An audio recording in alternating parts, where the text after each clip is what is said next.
We're live and we're back after spring break. I hope you had a good time, and we're back for the third season of Brauer Hour Talks. And today we will hear from Senior Research Professor John Ruff, who is the convener of the Brauer Colloquium. So for the first half of this semester, he invited faculty, students, and staff to join him in the vault on Tuesday afternoons, and he would bring out pieces that were of interest to the faculty member or student's personal research. This is a program, the Colloquium is a program that John invented, and with the intention of drawing in faculty, student, and staff from across the university and allowing them to explore the collection and realize they don't have to be art historians or lovers of art, that there are ways that they can use our over 5,000 pieces in the Brauer collection for their own research. And then we trick them into then presenting their research as a series of talks at the second half of the semester. And the thrilling thing is it opens our eyes, you who know this collection so well, it opens your eyes into looking at pieces in a whole new way. So I'm delighted that kicking off our third season on his birthday is John Ruff. Thank you. Thank you. I'm thrilled you're here, and that I'm thrilled we get to do this. This is, again, the third season, and you may have seen my title said, Teaching Latinx Literature in the Brauer Museum. Now, this is my favorite classroom, this place, and I have used it in all of my teaching. It doesn't matter if it's a literature class or writing class. I used to teach writing to students in the health professions, and we had works that we would look at. Jonathan, we had 160 students this week from fourth graders from Lowell elementary schools. And so I was almost going to give a talk that was going to be called The Fourth Graders Brauer. And they were great. They were really terrific. Anyway, so I'm going to be teaching a course called Latinx Literature. Latinx is a term that would be illegal in Florida, because it is an academic invention, because Spanish is either male or female, and Latinx is a non-gendered term. I'm going to need your help today. Non-gendered term for literature that originates in the Americas.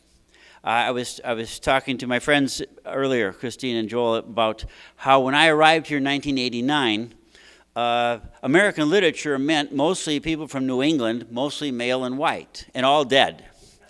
And we can't change that part. But this is the anthology I have with me today was published the same year I arrived here, which was 1989.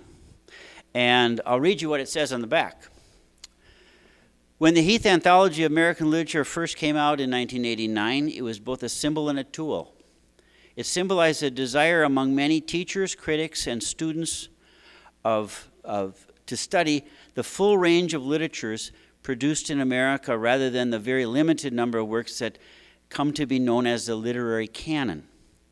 And it provided a tool in the form of a diverse collection of literary works for broadening our view of the authors and texts worth reading and thinking about. Now, I have some literature with me, and I may read you a portion from certain texts that I've taught. But one of the things that I love about our collection is that it allows me to, when I'm teaching Native American literature, I've got the text to look at, and I've got artifacts here to look at. And if I want to teach African American literature, I've got those paintings as well.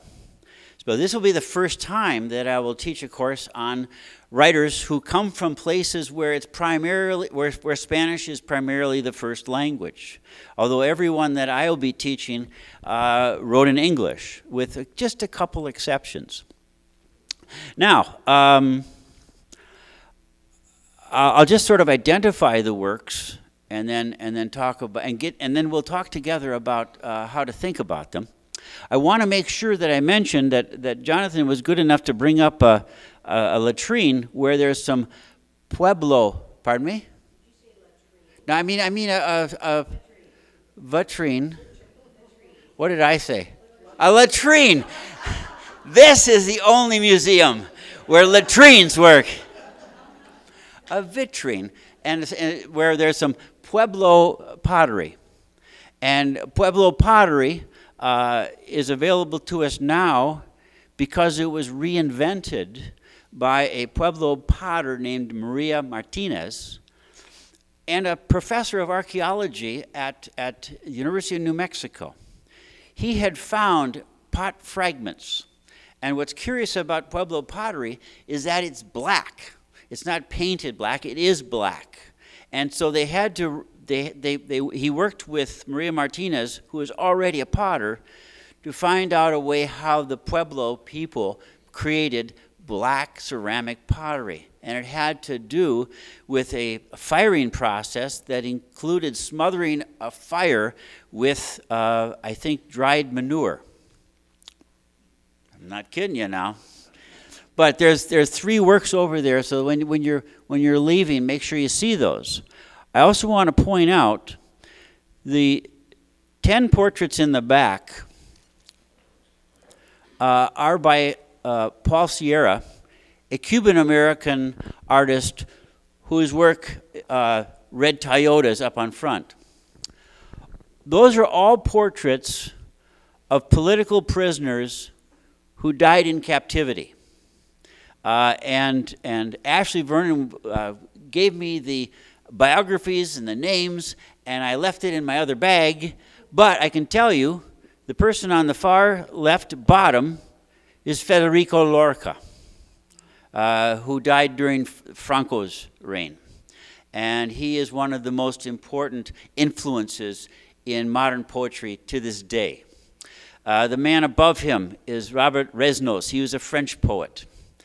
The Chinese man on the far right, Lao Shi, was also a novelist. Isaac Babel is on the bottom. He's a Jewish writer who was killed by the Russians or the Soviet Union. The point is, being a writer in most places is a dangerous thing, because writers are often bound to tell some sort of truth, whether they're writing fiction or poetry or drama. Paul Sierra is himself a Cuban refugee. He came with his family, I believe, in 1961 or 62. I talked about one of his paintings on the first time we had this particular program. It was a large family portrait, and it shows his family on a boat fleeing Cuba. There's a big pillar of fire, and so there were certain allusions to perhaps the story of Exodus. And he zoomed in that time and spoke with us. So those paintings were all purchased by Philip Brockington, who, I mean, we were telling the students this morning and Tuesday that, you know, some paintings are just meant to be beautiful, but others have different purposes and messages, and these are all very strong portraits of very brave people. The person on the top, 4th over from the left, is a woman from Wisconsin who was with her husband in Germany, and they were killed by the Nazis. She's the only female in that group. Now, I've been teaching American literature for a long time, and my students were always surprised when I started with the story of the miraculous apparition of the Lady of Guadalupe. How many of you know that story? Okay. And have you ever read account of it, or is it part of an oral tradition that you're aware of? This is mine. This is not a museum object. I brought this from my office. I have no idea how I got it. Gloria, do you know? I gave it to you for your birthday. I shouldn't have asked. What's wrong with me? This was some time ago, I presume. Yes. And where did you get it? In Chicago. In Chicago. Yes. We were up there for museum business, and there was a shop that sold Mexican and American stuff.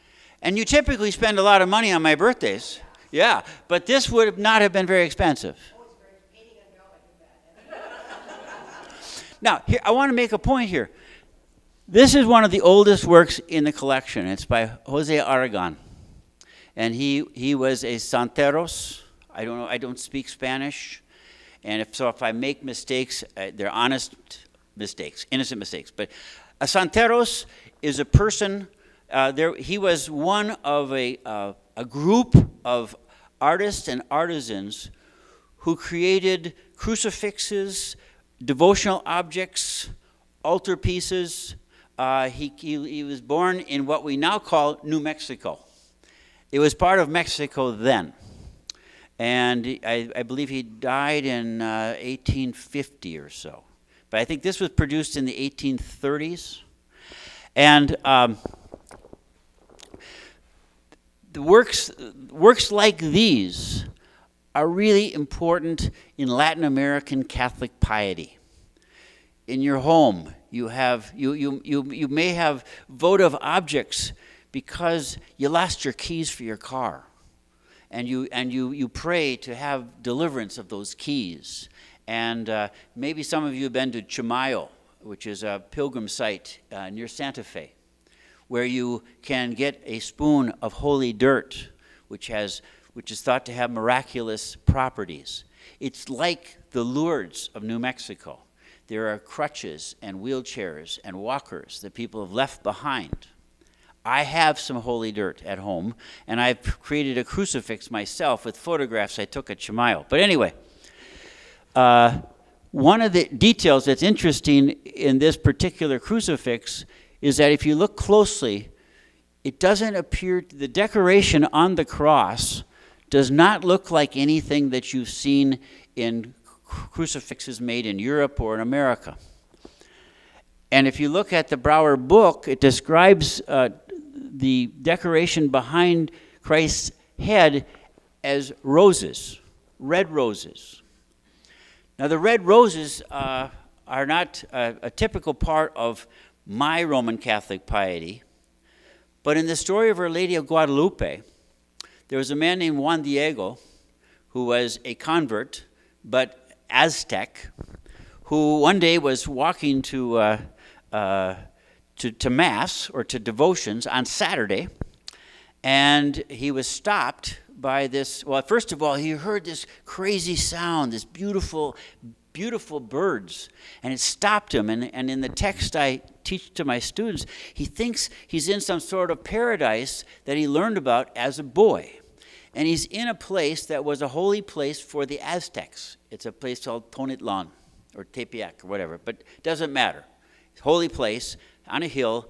The Virgin stops him and knows his name and calls him and uses language that are Nahuatl, which is not Spanish, but Aztec. And she's dark-skinned. And she says, I want you to go to the bishop and have him build a church in this spot. And I want you to go now. He goes, and of course he's a peasant. And so they make him wait a long time. And he finally, after a long wait, he tells the bishop that he's seen the Virgin and she wants a church over there. And he's skeptical, as any of us would be. But he listens to him and says, let's talk about this some other time. So he goes home. And the bishop wants some sort of sign. And we're not supposed to ask signs. And in the kind of the theology that I grew up with, you're not supposed to ask signs from God, but this isn't God, this is the Virgin. So he's supposed to go back the next day and ask again, but it turns out that his uncle, Juan Bernardino, is sick. So they have Spanish names in this story. And this is from 1581, I believe. And the story that I teach is 100 years past. So it's a story that comes out of the oral tradition. So he wants to go to church, but his uncle's sick. So he has this dilemma. What do I do? The Virgin's told me to go see the bishop, but my uncle's sick. So he says, well, I know what I'll do. I'll go around this way. I'll take this other road. And there's the Virgin. And he kind of like when a dog gets up on your sofa and you see it and it gets down, he kind of does that verbally. Oh, I'm sorry, you look so beautiful today. Oh, I'm sorry, my uncle's sick. And she says, no, I want you to tomorrow. I want you to go there. Or he's already coming back with his medicine, I think. So he goes the third time, and this time, the bishop says, I want a sign. I need a sign. I like you, Juan Diego, but I need a sign. And so, and he sends some of his workers after him. Follow this guy home. And he comes to this bridge, and they lose him. And so they're really angry with this guy. If this guy comes around again, he's going to pay for this. So so he's on the fourth attempt. He sees the Virgin. And he says, it's not working. You should send somebody else. I'm just a peasant farmer. No, I want you. And I want you to go up to that hill and gather some flowers. Now it's December. And there's cactus and mesquite and so on and so forth. And he goes up and he finds these Castilian roses. Now I don't know if he would have known what Castilian roses are, but the narrator certainly does. So he goes up and he gets this bunch of roses, out of season, out of place, takes them to the Virgin, who puts them in her hands, and then wraps them up in his cloak. It's called an ayate, and it's woven out of a fabric made from cactus, very rough. And she says, don't show this to anybody but the bishop. Okay. So he goes back with his bundle, and these people who were supposed to follow him, who lost him, they're haranguing him. And contrary to what the Virgin told him, he gives them a little peek. And then they're kind of, whoa, what's that? And then they try to touch it, and it turns into just his cloak. This happens a couple times. Finally, the bishop sees him, and so he hands this thing to the bishop, and when the bishop opens up the cloak, out fall these roses, and imprinted on the ayate is that image. Now, if you go to Guadalupe, which is a suburb of Mexico City, you go through this large cathedral, and high above, they have behind glass what is supposedly this article. And so in the text I teach, the story ends with a description of that particular item. I'll read you just a little bit.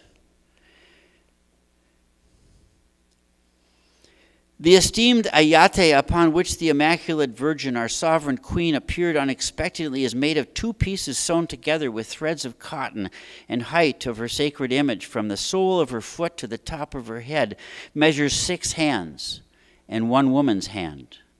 Her sacred face is very beautiful, grave, and somewhat dark. Her precious body, according to this, is small. Her hands are held at her breast. A girdle at her waist is violet. Her right foot only shows a very little, and her slipper is earthen in color. Her robe is rose-colored. In the shadows it appears deeper red, and it's embroidered with various flowers outlined in gold pendants, and her throat is a little gold circle, which is outlined with a black line around it. In the middle it has a cross, and one discovers glimpses of another inner vestment of white cotton, daintily gathered at her wrist, the outer mantle. And it goes on like this. It's as if you could paint your own image based on this description. Now, there have been Catholic bishops of Guadalupe who say, don't believe this. Don't believe this. This is all a fabrication. This was created to make converts.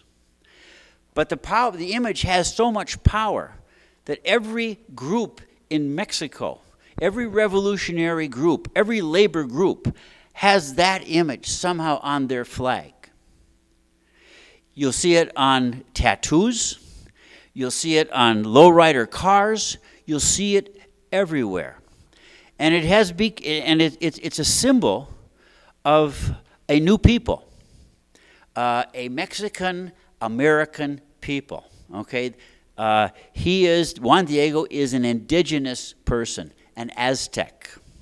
Now, this story suggests that the conquest was benevolent, that this was a happy conversion. It dates the story as happening after the spears and the arrows had been put away. I also teach a text called the Pueblo Revolt of 1680. And it was the Pueblo Indians of New Mexico around the area of Santa Fe that expelled the Spanish because the Franciscans were abusing these people. They were enslaving them. They were abusing the women and the children. And so the story is complex, how this culture came into existence. But this is one of the most important symbols. That there's no image more important in Latin American Catholic piety than that image.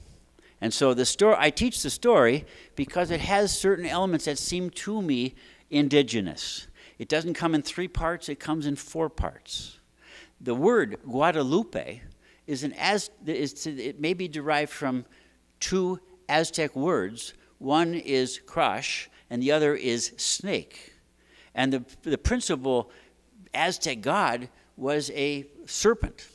So there's ways that the story has many, many different layers. Okay.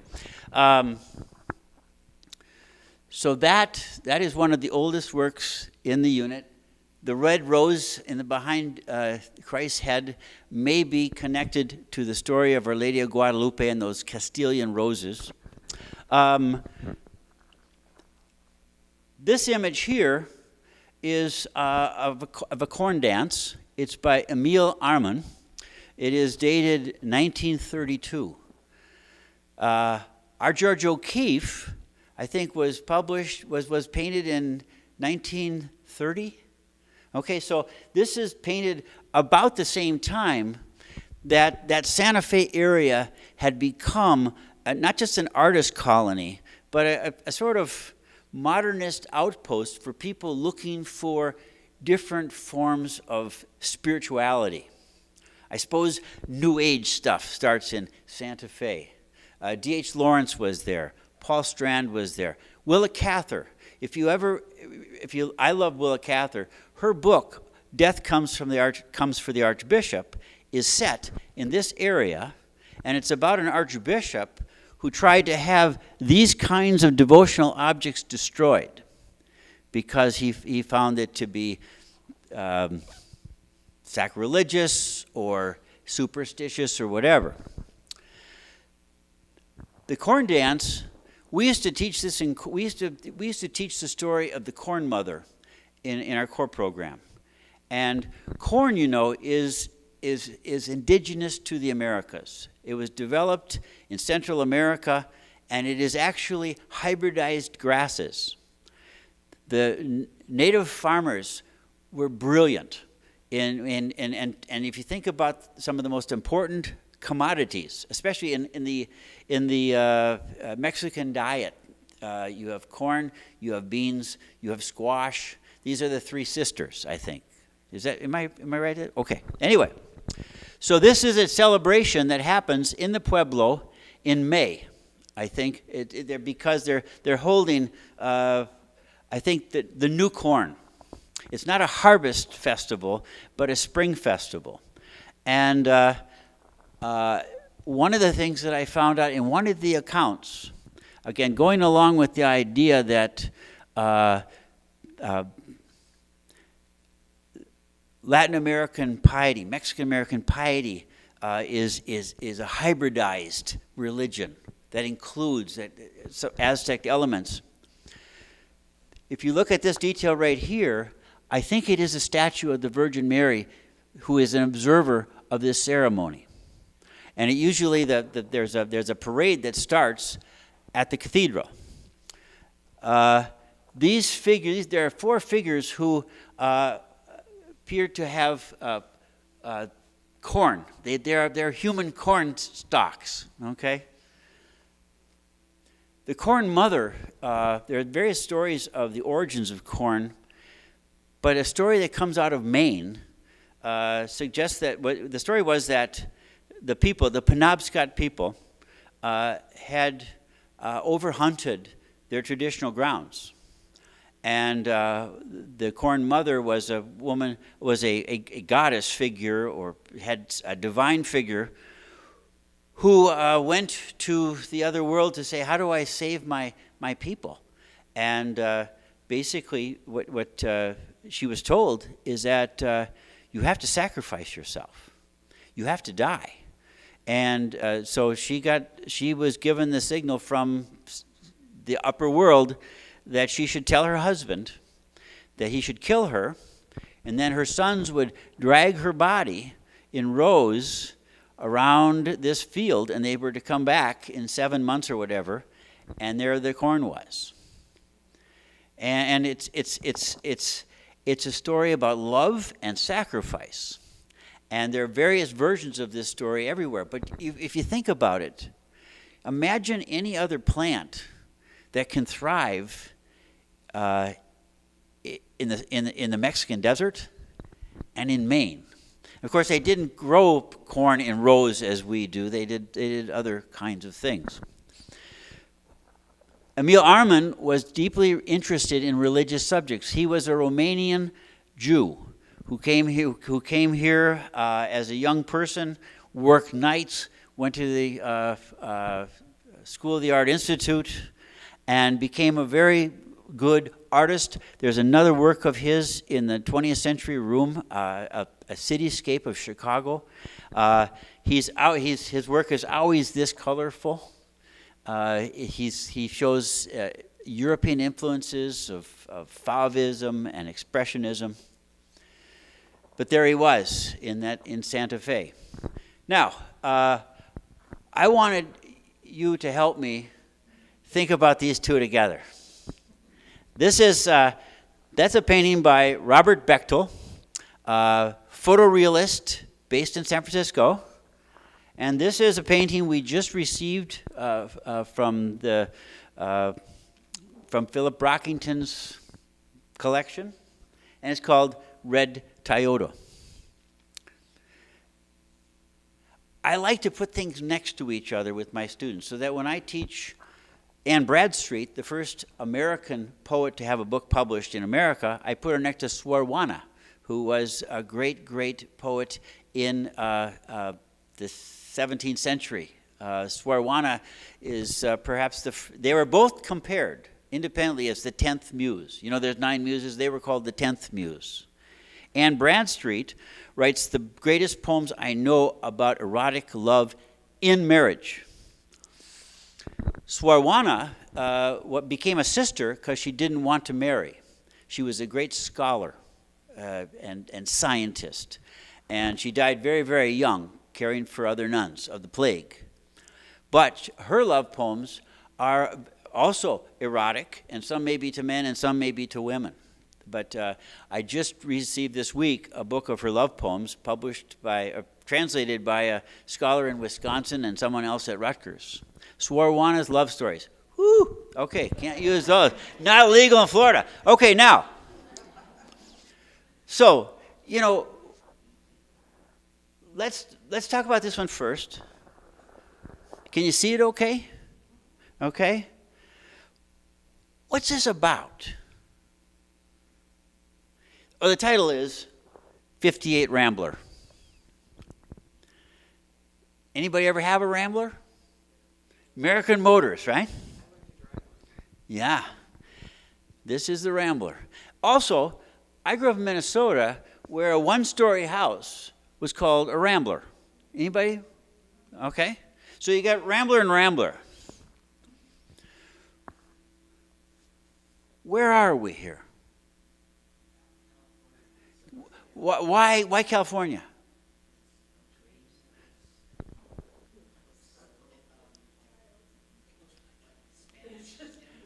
Spanish influence, Spanish colonial influence. Yeah, the tile roof.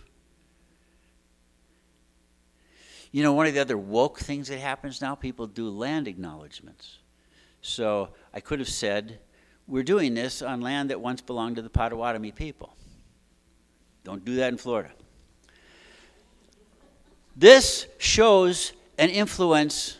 This shows the influence of previous Spanish residents in California. California became a state after the Compromise of 1850, which is the same compromise that gave us the fugitive slave law, 1850. Prior to that, this was part of Mexico. What else? What else? Okay, so it's California. What else? Why? How do you say? What's suburbia look like? It's got a lawn right here. It looks like AstroTurf, doesn't it? I mean, there's a great painting out there, Cool Morning on the Prairie, by Junius Sloan, and all the prairie grasses you could identify. And those grasses supported, you know, the buffalo and the antelope, and, you know, were drought resistant and wind resistant and all the rest. This grass is something else.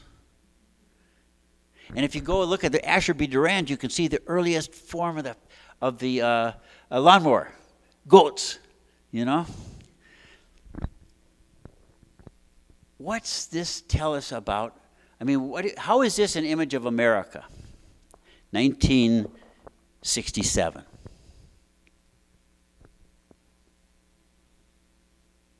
Any ideas? It looks kind of artificial, kind of unreal.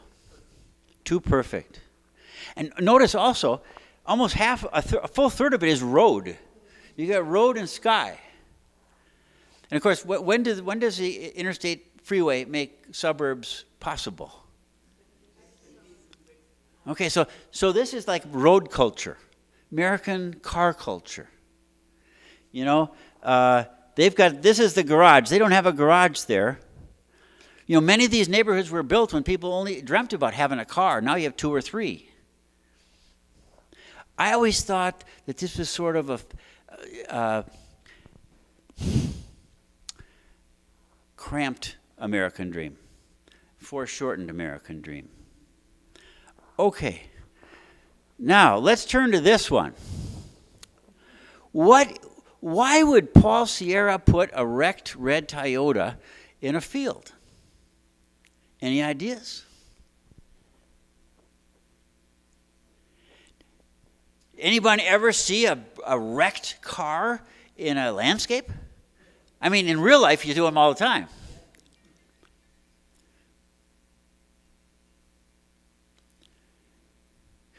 Are these two talking to each other?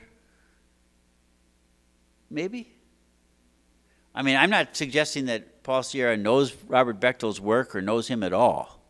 But I love to think of works of art being in dialogue with each other. You put them next to each other.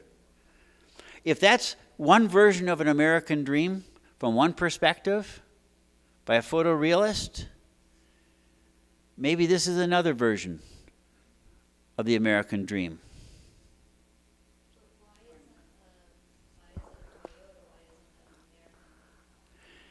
Great question. Ben, you nodded. What do you think? Can you answer that one?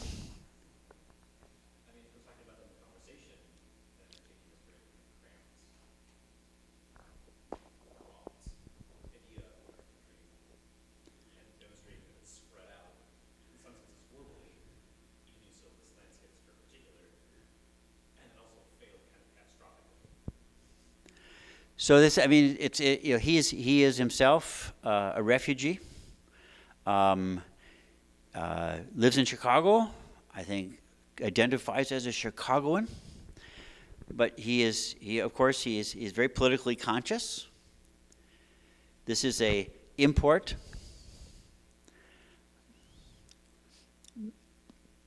I don't know. We don't have a date on. I don't know if we have a date on this one yet. I think it's quite contemporary. It's more recent than that one. Yeah.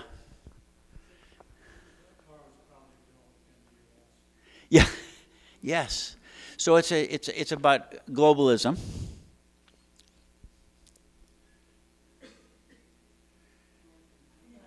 And here,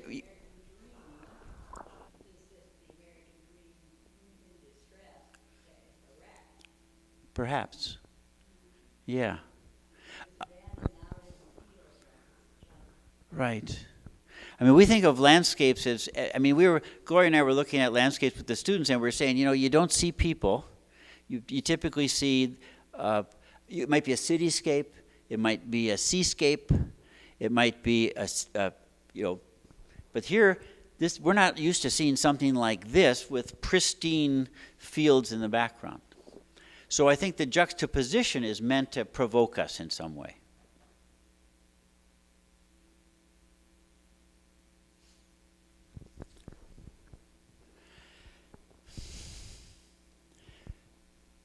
Anything else? Yes. So the artist is Latinx, Cuban American. okay, so red, as the roses.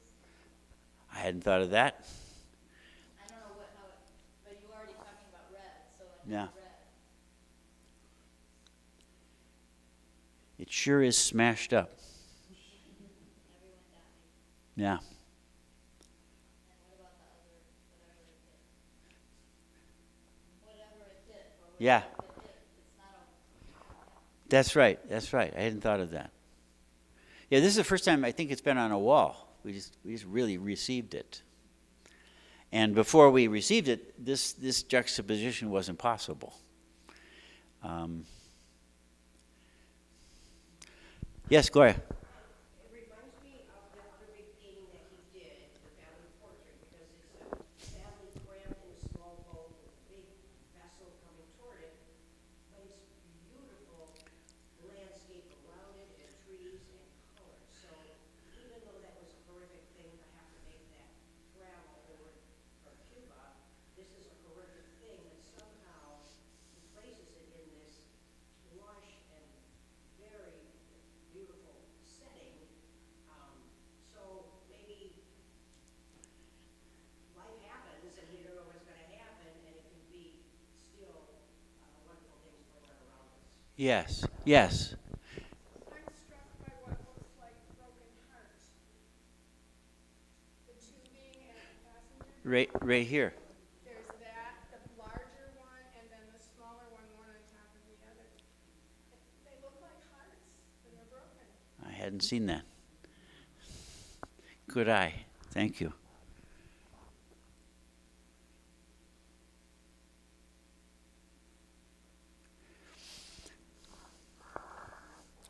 Mike?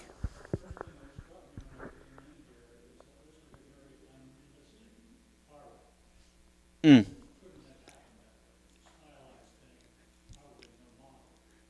Right, made it up. Doesn't matter what it is. Okay. and that's still an artificial landscape. Mm-hmm. That still did not look like a lawn. Yeah, it suggests that this is agricultural. Looks to be more like a golf course. So it's in the rough. This part is, that part's not. Yeah. Yeah. Is there a Toyota manufacturer in Tennessee? Yes. So could this not be making a statement about foreign car manufacturers in the middle of a beautiful state of Tennessee and that it should not be there or something like that? I don't know. But now you're thinking.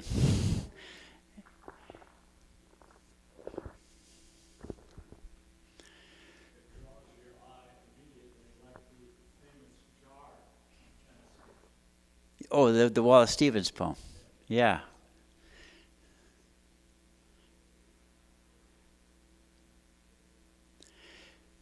Not pretty. But if you just in terms of the handling of paint, it's striking. It really striking. I didn't include, we have also a very nice collection of works by Carlos Lopez. He's also a Cuban American. This painting here's the large Charles White. This is My God is My Rock. Right next to it, a portrait. And if I had another hour or two, and if I'd had a week to go through all the things that the Lopez family gave us, I'd have some more work out here. But we have 5,000 works in the collection. And all of them, many of them are somebody's gift and celebrating an artistic gift. And this place really is, I mean, Percy Sloane's intention was that this thing be a place of learning. And so I'm happy to take part in that. I don't have anything else. Is there anything? Yes, go ahead. Oh, the photograph. Oh, yes, I'm sorry. Yes. This is a portrait, a photograph by Graziella Urturbide. And this is called Mujer Angel, Woman Angel. And she's heading off into the desert with her boombox. And we don't see her, but there's something really, really startling about the kind of surreal about that image. Gloria, thank you. What would I do without you? I don't know. Off into the Sonora Desert with a boombox. Iturbide loves to photograph life as it's lived by ordinary Mexican, typically people in agricultural areas. And we have a number of her works. You've seen one before a couple years ago, the woman with the iguanas. This woman, the woman looks kind of like the Lady of Guadalupe, but her head is crowned with iguanas. And that's quite striking. So many riches. And I want to remind you, as you go, when you go, do take a look at the Pueblo pottery that's right in front of the Impressionist paintings. This particular exhibit was curated by Sarah Jancy, our painting teacher, about the body. And of course, you see it in all kinds of different ways. And so spend some time looking at the exhibit, and I hope you'll be back next week. Next week, who's up? Let's see. Benjamin's up. Benjamin's dealing with language in our images, words and not words. Okay? So, thank you, Jonathan, for having us. And